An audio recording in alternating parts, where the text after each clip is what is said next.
ये कहानी है एक किसान औरत की जिसका नाम रानी होता है, जो एक गांव में अपनी 2 बेटियों एनी और सीमा और अपनी बूढ़ी सास के साथ रहती है।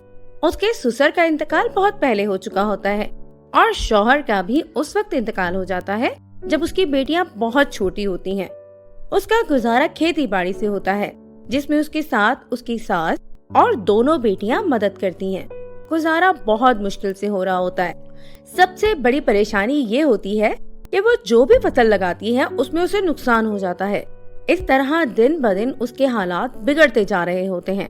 वो और भी ज्यादा परेशान होती है क्योंकि उसकी बेटियां बड़ी हो रही होती हैं और उसे उनकी शादी की फिक्र भी खाने लगती है। फसल लगाने के दिन करीब आ रहे होते हैं और रानी को बिल्कुल समझ नहीं आ रहा होता कि इस बार वो ऐसी कौन सी फसल लगाए जिसमें उसे मुनाफा हो। रानी बहुत परेशान होती है और अपनी सास के पास जाती है और उनसे जाकर पूछती है, अम्मी, अब आप ही कोई मशवरा दें कि इस बार ऐसी कौन सी फसल लगाऊं जिसमें मुझे नुकसान ना हो।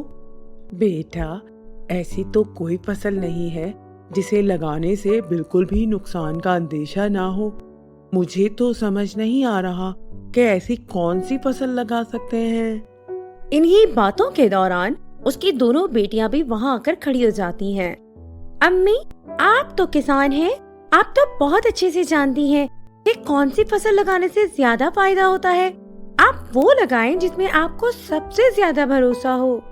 जी अम्मी, एनी बाजी ने बिल्कुल ठीक कहा। अभी वो ये सब परेशानी में बातें कर ही रहे थे कि उनके घर के करीब से एक परी का गुजर होता है। वो उनकी तमाम बातें सुन लेती है और उनकी परेशानी को महसूस करते हुए उनके घर में आ जाती है। मेरा नाम पिया परी है और मैंने तुम सब लोगों की बातें सुन ली है। मुझे पता है कि तुम लोग बहुत परेशान हो। क्या तुम लोग मुझे बताओगे कि तुम लोग क्यों परेशान हो? हम लोग फसल उगाने के हवाले से बहुत परेशान हैं। हम जो भी फसल लगाते हैं हमें उसमें नुकसान हो जाता है। मैं तुम्हारी इस सिलसिले में मदद कर सकती हूँ। मैं तुम्हें ऐसी चीज बताऊं जिसको लगाने से तुम्हें यकीनन मुनाफा होगा और बहुत जल्द तुम्हारे दिन बदल जाएंगे। क्या सच में कोई ऐसी फसल भी है जिसको लगाने से हमारे दिन बदल सकते हैं? अगर ऐसा है तो हमें जल्दी बताएं। हाँ बिल्कुल, ऐसी फसल है। मैं तुम्हें मशवरा देती हूँ कि तुम लोग इस बार खेतों में बर्थडे केक की फसल लगाओ। Birthday cake? मैं ये केक की फसल कैसे लगा सकती हूँ? मुझे तो इसके बारे में कुछ भी नहीं पता कि आखिर इसकी फसल कैसे लगाई जा सकती है। तुम फिक्र ना करो, हम अभी तुम्हारी जमीनों पर चलते हैं। मैं ये केक लगाने में तुम्हारी मदद करूंगी। वो चारों परी के साथ खेतों में चली जाती हैं। परी खेतों में जाकर छड़ी घुमाती है और वहाँ देखते ही देखते बर्थडे केक की फसल तैयार हो जाती है। वाह पिया परी, ये तो बहुत खूबसूरत केक्स हैं। यकीनन इनका जायका भी बहुत अच्छा होगा। हाँ, ये बहुत मजेदार केक हैं। अब तुम जितने भी चाहो केक ले जाकर बाजार में बेच सकती हो और इसकी सबसे खास बात ये है कि ये बिल्कुल भी खराब नहीं होंगे। हाँ, लेकिन तुम्हें इनकी देखभाल करनी होगी, इसी तरह जैसे असली फसल की जाती है। परी इतना कहकर वहाँ से चली जाती है। वो चारों बहुत खुश होती हैं। अम्मी, मैं बहुत खुश हूँ। अब मुझे फसल लगाने की जहमत भी नहीं करनी पड़ेगी और ना ही ये डर बाकी रहेगा कि फसल खराब हो जाएगी। बस हमें इसका ख्याल ही तो रखना है। हाँ बेटी, सही कह रही हो। लगता है अल्लाह ताला ने हमारी दुआएं सुन ली हैं। रानी वो सारे केक ले जाकर बेच देती है। देखते ही देखते उनके दिन बदलने लगते हैं। एक रोज रानी अपनी सास के साथ खेतों में काम कर रही होती है कि वहाँ पर जमींदार की बीवी शानो आ जाती है। शानो एक लड़ाका और झगड़ालू किस्म की औरत होती है। उसकी नजर जब रानी के जादुई बर्थडे केक की फसल पर पड़ती है तो वो हैरान रह जाती है। अरे ये क्या है? ये इतनी मजेदार किस्म की फसल तुमने कैसे लगाई? ये तो बर्थडे केक लग रहे हैं। ये कमाल मेरा नहीं है, ये तो रानी परी का कमाल है। ये फसल उन्होंने ही लगाई है। मैं भी ये लगाना चाहती हूँ। क्या तुम मुझे बताओगे कि मैं क्या करूँ?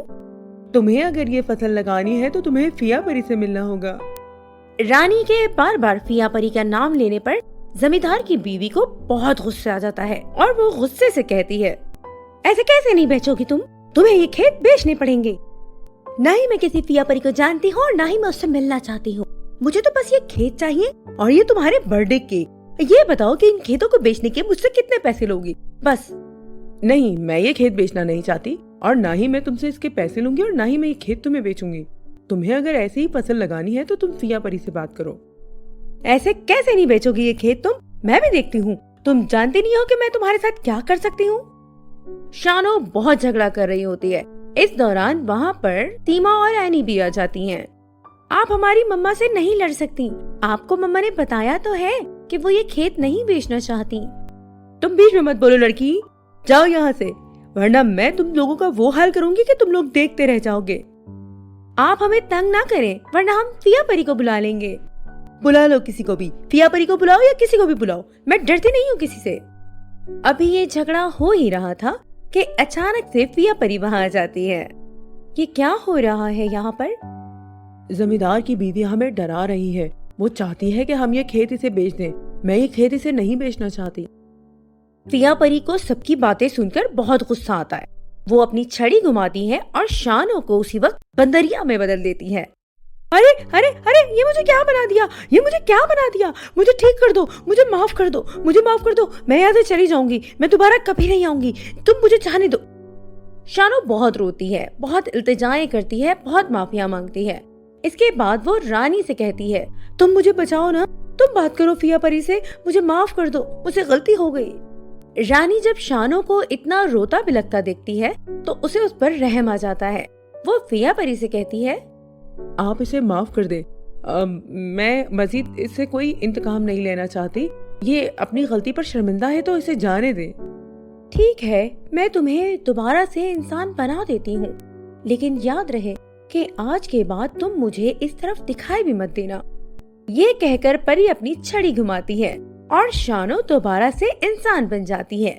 इंसान बनते ही शानो तेजी से वहाँ से चली जाती है। तुम लोगों को परेशान होने की कोई जरूरत नहीं। अगर अब भी तुम लोगों को कोई तंग करे तो तुम सिर्फ मुझे याद कर सकते हो, मैं फौरन से आ जाऊंगी।